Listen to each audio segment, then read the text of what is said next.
back. And we're going to cover... all you fuckers out there who always say, oh, the MMA started at 2 minutes and 30 seconds. Guess what? It's going to start right fucking away. It was bad. I don't give a shit. But not before you guys go over to uncutsports.com. Yeah. Go over to uncutsports.com and now come listen to us talk about...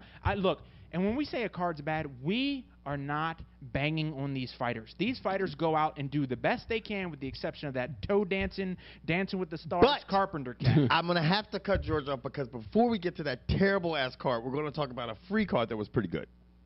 I'm talking about how terrible that was with those fucking Twinkle Toes McGee. Oh. Yeah. Yeah, it was. I like this card. I like that. I like 3 out of the 4 fights, yes. All right, well, let's start with the Cubs Swanson Ross Pearson fight. Shockingly, a Greg Jackson fighter who won a fight via non-decision. Now, I thought Ross definitely isn't the norm. Huh? I said aggressiveness isn't the norm. I mean, okay, Ross Pearson was winning the fight until this happened. Okay, Cub Swanson's great guy but he was losing the fight. And he hits hard. Yes, and he caught Pearson and he went to the ground. Now, when Pearson went to the ground, what did you think? I thought the ref stepped in a smidge too soon. So did I. Just a smidge. I don't know. I mean, obviously, probably Swanson would have finished him, but Pearson's pretty tough. But now, in fairness to me, with the angle that I saw, because the referee is standing on this side looking at Pearson, and we don't get to ever see Pearson's eyes. We never get to see his face. Because he gets caught, and he's up against the cage, and he went jive a little limp. But it's like when his body hit the fence, he woke up. And refs know when a guy's out. And he might have looked at Pearson's face and know. And the other thing that I'll argue, Pearson didn't get up and argue. Pearson didn't. No, he didn't. He didn't argue. You're right about that. And normally, when a guy thinks he gets stopped too soon or he wasn't out of it, they jump up. Maybe he wasn't really with it. So, but I'm still with you. Just a little bit fast. I mean, I still think Cub Swanson would want to fight. Cub Swanson's a good guy too, man. You see him after. He's just. I wish there was more MMA fighters like that guy. I'm not going to go any further. You mean with guys who finish fights? Exactly. Brian Ebersole fought T.J. Walberg. Okay. And when Kevin and I talk about wanting to be entertained while watching a combat sport, Brian Ebersole is the epitome of entertainment. He shaves an arrow in his chest, which is totally unneeded, but he's constantly attacking. He's constantly on the move. He doesn't lay on you. He doesn't try to, He's going to fight you to fucking win. And he fights every other week, literally. He fights every week. And you know what? It's funny as shit. He's a welterweight, and he wins all the time. The guy loves he's one of the most underestimated fighters out there, really, if you think about it. I tell you what, you guys will think I'm crazy by saying this. He in the UFC, I'd put him in the top 7 welters. I mean, I would. I mean, only because the UFC, there's a lot of new up-and-coming welters. Sort of in that second tier is what you're saying. Exactly. But this is the thing. He puts himself in harm's way all the time. He just doesn't give a fuck because we all know Walberg will submit you. And even when he was winning the fight, he was willing to take a chance to get submitted, to punch him maybe once in the face. I'm like, man, this guy's fucking got a lot of heart. He doesn't give a fuck. That's fighting. Entertaining. That's fighting. You fight for a living. Like, this is a sport you choose to do. You fight to win. Exactly. And that's why he'll continue to have a job, and he'll continue to be featured on cards. Absolutely. Exactly. And you know what, TJ? I don't know how he got out of that choke. I really don't, because his whole head was purple, a different shade or whatever. If you were fighting anybody else, you would have won. Yeah. So I mean, and TJ looked good, but he seemed like overwhelmed by Ebersole. Yeah. I mean, he's a young guy still too. I mean, he turned pro at 17, was it? Yeah. Yeah. Wow. He was super young. Now, we got to see the third fight in the trilogy between Sam Stout and Spencer Fisher. Obviously, if you guys kept up and you saw this, the first time they met, might have missed that one. I thought Fisher won it. The second time, Fisher definitely won it. And then the third one, Sam Stout won. You want to know what that fight looked like for me? What? Commercial. You just, I was like, yeah. It was. I mean, I had no point. I didn't even hit stop on the DVR to even watch. There was nothing in that fight that made me go, I should really hit play. No. Yeah. It was uneventful. And I'm gonna shut. Well, I mean, at least that trilogy's done. I mean, they don't need to fight again ever. Wait to hear you two talk about this fight. You know what? I'm taking a back seat on this one because I've spoken enough about what I think about Greg I'll tell you right now. Okay. Then there was the main event. And it featured Gray Maynard and Clay Guida. Pure now, for all you people out there that fucking when We both do to some extent. And Jimmy, too. Me and Jimmy are guilty of it. George is super, super, super guilty of it because George can be loud, obnoxious, and not give a fuck. Okay? And that's why we love him. He is ragged on Greg Jackson. But you know what? If any of you guys watch this fight, you will fucking understand what he's been trying to get across. Well, Kevin, before even that, have the people go back and watch a Clay fight from 3 or 4 years ago. 3 or 4 years ago. Even and 2 years ago. Yeah, or even 2. Have him and then watch this fight or his previous fight. The whole reason Clay Guida, and this is not coming from Kevin White's mouth. This is coming from Dana White's mouth post fight. No, hold on. He Twittered during the second round that he was apologizing to fans. Right. During the second round. This was a 5-round fight. Now, he says Clay Guida is not the best welterweight. He's not the most talented welterweight. He's not the best, lightweight. And in the UFC, but he has always had a job, and he's always made a living in the UFC because he comes forward and he fights you, and he's aggressive, and he has a fucking engine that never stops. And he did have the engine, and he had a lot of it. It never really got started. It was in reverse. It was in reverse. He just didn't put it in drive. He put it in reverse. Yeah. He had the wrong thing. And somewhere along the line, some of these fighters that come out of the Jackson camp, and people can say, oh, you guys don't know what you're talking about. Yes, we do. They don't put it in drive. They put it in reverse. They're not something. I don't know if they're meaning to put it in reverse or the transmission's fucked up. To me, this is very evident because you're taking a guy who was one of the most exciting fighters, regardless of weight class. Right. Over the last 3 to 4 years, and now I recognize him as the person he is, but I don't recognize anything else about him. No, and you know what? Clay Guida, I like Clay Guida. That's the problem. I love him as a fighter. Now, used to. Everybody who sit there and go, whoa, you know that's not your Clay Guida is not coming in there, and that is not his game plan to backpedal or run or frustrate somebody. And during the post conference, he thought that he might have won the fight. He kept saying, I think I hit some head kicks. This was our game plan. He must have said game plan a million fucking times. You know it's Greg Jackson's game plan. Run from this motherfucker. Try to fucking win on strike and get the decision. Here's what I don't understand. By the third round, end of the third round, if your corner is still telling you that shit's working, they obviously have a fucked up idea of how this sport should be played, be aggressed. But I mean, I don't understand how if I'm sitting in his corner and watching him fucking moonwalk for 3 rounds, how are you going to win like that? How the fuck do you win if I can't find you? If I can't just... I'm going to tell you what right now, if I'm a judge, and this is fucked up, and it's but you're never going to win a fight if I'm a judge like that. No. I'm not going to, people say, I'm not going to fucking let you win a fight back, And you know who this hurts, in my opinion? The future Greg Jackson fighters. Because as a judge, I've already watched the current Greg Jackson fighters. And I'm going to look down and I'm going to say, oh, James Jones, Jackson fighter. I'm going to be like, oh. That's going to be my immediate reaction. Right. I'm already going to go into it with a bad attitude because I know what I'm about to watch. And I'm sorry, if I'm a judge, I don't even want to judge that shit. Oh, and the ref, you saw it. Like, that's the first time I really thank you. Like, he stepped in, and you know what? Before he did it, there was a moment where I saw his face, and he's like, I saw him get aggravated. I saw him get aggravated. And then after the fight, he walked up to Gray Maynard. But I tell you what, after this fight, I have a lot of respect for Gray Maynard, man. Because when he took those 2 shots to the face in the 4th round, put his chin out there, he's like, you know what? Fuck you. I'm going to fight you. I don't give a fuck if you knock me out. We're fighting tonight. So love the guy. And you know what? He was in dirty jersey. Everybody loves Frankie Edgar, and they all started cheering for him, man, because they want to see a fucking fight. That tells you right there. So what do you think about Gray Maynard? Tell the truth, honestly. I'm going to see how to put this as nice as I can. Not my favorite fighter. I wish he was heavier because you know who I'd love to watch him fight? Chris Lieben. Oh, yes. I think if you can find a guy who's going to stand there toe-to-toe with Gray Maynard, you're going to have a battle. Do I ever think Gray Maynard will hold the lightweight title again? No. I think he's too slow. I think he's a straight in your face, we're going to slug it out type guy. That's great to watch. He's like a Rampage. Exactly. Yeah. I don't see him holding the lightweight belt. With an incredible wrestler.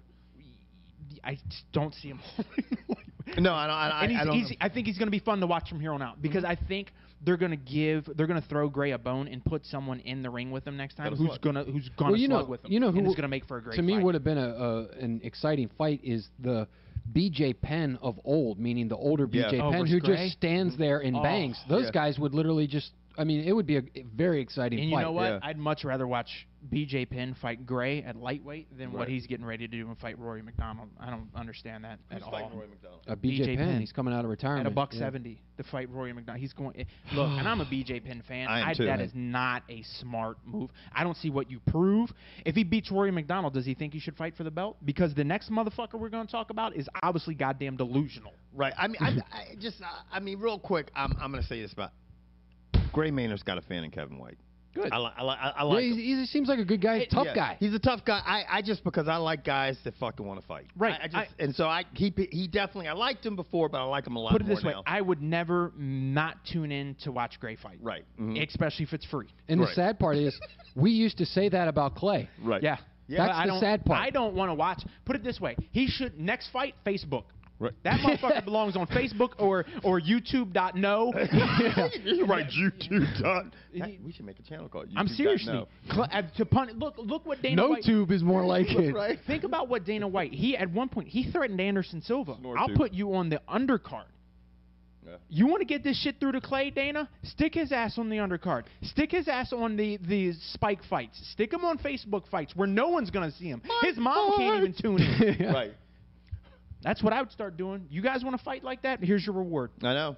Maybe you should do that. And he get no fight tonight. And he You're was gonna get definitely no hot under the collar. I mean, for Dana White that to pisses Dana White off. I think Dana White would rather have a fighter pull out and he can just sub someone in to watch that horse shit. Right. That pisses him off. And the thing is I'm not an advocate of or I don't like when they put it in cruise control per se, but at least be winning the fight if you're going to do that. Whoa. I mean, wait. before you put anything into cruise control, make sure you're winning the fight. Hey, yeah, man. What's up? Who's one of his favorite fighters? But he makes sure that he's winning the fight. G-S? Oh, double C's, Captain Cruise Control? Yeah. That's but terrible. he makes sure he's winning the fight. That's bad for fighting. So I'm not advocating that's what that. you just said. I'm you saying said it's okay if you put it in cruise control if you're winning. If you put it in cruise control, make sure you're winning the fight. But here's the fucked up thing. Clay's corner obviously thought he was winning. Well, and you know what's funny? Well, the thing is, a couple judges had him winning the first 2 rounds. Well, and I guess in this day and age, I mean, I just watched Manny Pacquiao basically destroy somebody, and yet he lost the fight. So yeah, I guess you're right. Yeah. You got to finish. You can't trust the judging at all. Fuck no. You got to finish a fight. Yeah. You know what I mean? Especially if Kevin White's judging. But you know what? And Jimmy, think about if you were a judge, Jimmy. Honestly, yeah. If Jimmy was the judge, George is harder on GSP than anybody, and you love GSP. But I'm going to tell you what. If GSP was fighting, he'd have a better chance with George being the judge than you, because you'd be like, he didn't fucking knock anybody out. Yeah. You lost, the guy's barely been touched. He's not bleeding from an eye. He's not limping. He has no stitches. Right. Did you even fight? Right. Yeah, that would be Jimmy. You're not bleeding to death? Fuck it. You won. Hey, George. Yes. How's your pal Fedor? Oof. Oh. He looked great from what I hear. Took him a minute and 21 to dispatch of a 38-year-old fucking Pedro Rizzo to Rizzo in the Jizzo. By the way, Pedro's previous fight was in 2010. I'm retarded, Izzo. George had called me at work and told me that Fedor was fighting right at the time that he had called me. And when he told me who he was fighting, I had not heard that name for literally 6 to 7 years. I mean, Pedro Rizzo is ancient, and he has not fought anybody. Hey, but Fedor looked impressive. That's the argument I got into with the guy on Facebook. How do you look impressive beating up an old man who hasn't fought in 2 years, and his last fight was versus We should go down to Leisure World and fight people. We would all look impressive. Yeah, I would. Would you?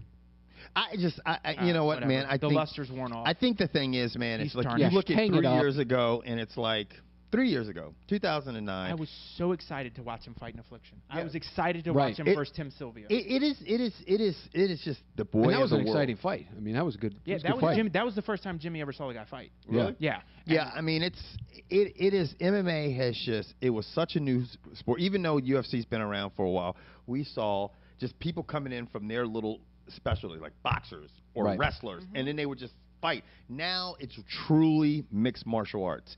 It's where you go in and you train for everything, and now the sport has evolved. And no offense to Fedor, is you see now a lot of these guys are more than just fighters, like you were saying, well-rounded. They're athletes. Right. They start out as natural athletes who probably growing up were playing other things. No offense to Fedor, he didn't look like he was playing anything. Right. You know, a lot of those guys were more tough man style fighters. No, you know, and then some of the guys that we're seeing that are 19 or 20. But it's evolved. Yeah, they not only they started doing all these different crafts, and they started training for them as well. Like it was like, I'm doing the actual technique, you know, with Muay Thai, with Sambo, with boxing, with wrestling, with BJJ, and my other half, 50%, is just intense fucking training. Whether it's CrossFit, whether it's some fucking trainer beating the fuck out of me times, rounds. And that's what I got a kick out of. Someone's like, yeah, you got to watch this training video of Fedor. I'm like, all right, cool, I'm at work. I'll go ahead. I put it on.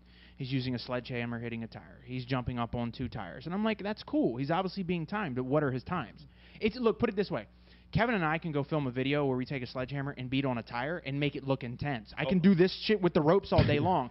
But if it's taking you a half an hour to do a workout that other people are doing in 7 minutes, why the fuck would I be impressed? I should do right now. I should have a training video and have you videotape me, and I'll train that shit, and I'll be like, Kevin's ready to fight for the fucking championship. Exactly. Because people will watch the video and be like, he looks great. He looked good. He looked crazy. in good How shape. does he do that shit? Yeah. I'd have the fucking alien mask going on the treadmill. You know, you guys screaming at me. People like, he looks. That's nothing. That doesn't equate to shit. And when you're fighting in the octagon, I mean, it's just the sport is evolving. You know fast. what? And the other rumor is that you've retired. Congratulations, you had a glorious career. You did wonderful things for the sport. Oh, he's an ambassador. He's a Hall of Fame guy. I mean, for a period of time, he was the greatest fighter in the world. Right. I mean, that says something. Yeah. I mean, there's a lot of people that will never be able to, you know, sort of have that, you know, claim to fame. Can we talk about the and next Jack guy? Nicklaus was a great golfer too, but he won't go out and win the U.S. Open this year, will he? Yeah, you can play from the women's team. But y'all see the way he hit one down the fucking fairway the other day. That's how these guys think. You know what I mean? That's their way of thinking. People get old and move on. Right. End of show. See, we just talked about that, dude. We didn't talk about it at all. Oh, we did not talk about it. No. Yeah, because that's how bad that pay-per-view card was. That it was sad that it was even a pay-per-view. I thought we talked about it. And guys, I'm not trying to be comical here. I really thought it was the end of the show because that's how sad it was. But let's just look. The Tough Ultimate Fighter finale finished up. They masked it as UFC 147. Nice job. Fabricio Verdum won via TKO. We all here think he's a pretty good heavyweight as long as he's not fighting the big fucking guy. Overeem, yeah. Yeah, as long as he's not fighting Overroyd. Rich Franklin, supposedly, as he views it, bailed this card out. Not sure how you did that. He thinks the UFC owes him something for him always constantly stepping up to the plate. I agree. How about you make weight, bitch? How about you make weight? Because there is no 190 class. And if you fall to catch weight, what does that tell me? Do you want to fight at 185 or do you want to fight at 205? Make weight. Well, as I heard it, is he was planning to cycle down to 185 for his next fight. Yeah. But the timing didn't allow for that with the travel and such, and he did come in a pinch. Right, yeah, because he had to be a substitution. I mean, I got to side with Rich Franklin with this. Obviously, there was a bunch of Brazilians on the card, and I'm sure everybody in Brazil is really excited about this. I mean, it's great. But I think here in the States, it isn't just us that was critical about this card. No one wanted to. These guys called me up and they said, hey, Kevin, what's the plan? I'm like, there's no plan. There's no fucking plan, okay? The plan is my black ass is not getting this shit, okay? Right. I don't care if I can write it off. I'm not fucking getting it because Let me ask you the one question that's that's come out of this. I want you two to answer this, and then we're ending the show. This is how it's done. Look, congratulations to the winners of the Ultimate Fighter finale. We'll learn how to say your name next time you fight because I'm not. No, you won't. I know. You will learn how to say their name. Okay. Anyway, does Rich Franklin deserve a title push at this point? And I don't give a shit what weight class. I'm just asking, should the UFC get behind this guy because he's quote unquote, Rich Franklin says, I've bailed the UFC out enough. They've fucked me over enough. Does he deserve a title push? I think he fights. I think if Silva, I have to say if now, beats Sonnen, I would love to see him fight Sonnen. Don't you think that'd be a great fight? Well, I was thinking that the only way that he potentially makes a pathway to Anderson retire?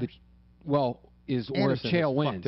Because to me, you know, and I like Rich Franklin. I've always been a fan, but the Anderson Silva fights, I mean, man, that was the same show twice, and honestly, it was a sad show if you were a Rich Franklin The second fan. one, And here's the thing: what makes you think that you have advanced that much? I mean, if you look at Rich Franklin's wins, I mean, no offense, we all love Chuck Liddell. That was a lucky punch. He's the John and Chuck Fitch Liddell's chin wasn't what it was. Right. So, you know, that win there, it's not like he beat Chuck 4 or 5 years ago. Right. So, to me, I just don't want to see that again. But if Chael happens to win that fight, then maybe, you know, maybe that could be workable. Well, here's what I want to see. Have Rich Franklin fight one of the guys in the top 5 in the middle. I would love to see him fight Mark Munoz or Chael Sonnen. If he beats either one of those guys, I don't give a shit who the champ is. You know what? You've done this long enough. That is true. If just they let him set go it up fight that way. and let him get it out of the way. I think if Silva just destroys Sonnen, if that happens, I think Silva probably will retire. Unless they're going to give they're going to give him some type of fight. I don't think there's anything left for Anderson Silva to do. Well, we'll talk about that on our next show. Well, something else I want to talk about on the 147 card. It was something I thought, no, you know what? No, because we talked about Fedor. I think you were going to slide Fedor in after 147. But no, Fabricio Verdum. Right. I just want to say, what did I tell you about Fabricio Verdum? Good. And people think I'm crazy, but I told George, I said, you know, I think Fabricio Verdum is top 3 heavyweight in the UFC right now. And let him fight Cain Velasquez next. Yeah, and I think he should fight Cain Velasquez. I think he's underrated, and I just think he's underrated like Ebersole. And scene. We're out.